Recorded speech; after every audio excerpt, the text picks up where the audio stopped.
Well, joining us for more is Bradley Bowman, Senior Director of the Center on Military and Political Power for the Foundation for Defense of Democracies. Bradley, thanks for joining us.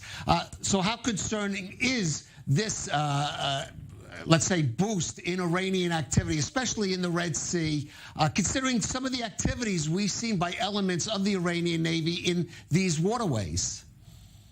I think it's incredibly concerning for a number of reasons. One of those is that, as many of your viewers will know, the Red Sea is one of the most vital commercial and military waterways in the world. And contrary to the claims of Tehran, when they send their forces or the forces of their proxies into a region, they don't provide stability, they create part of the problem.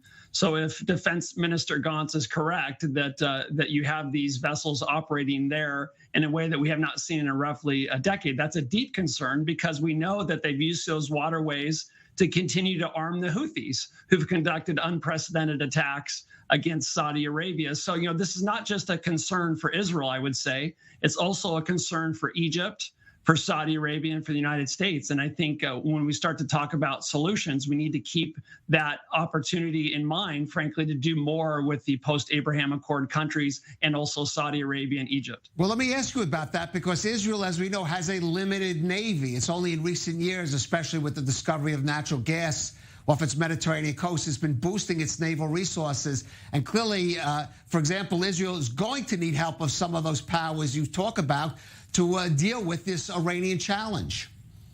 No doubt, and I applaud some of the steps that Israel has been taking, both publicly and privately, to deepen military cooperation with countries like the United Arab Emirates. I've published a bit on that, but I think there's a real opportunity with a combined maritime, a combined task force that the United States helped establish earlier this year that is explicitly focused on the Red Sea, from the Suez Canal all the way down to the Bab el-Mandeb Strait. And the pool of countries that could potentially contribute to this combined task force 153 includes Egypt and Saudi Arabia. Now, Israel's not a formal member of that, but that doesn't preclude them from participating.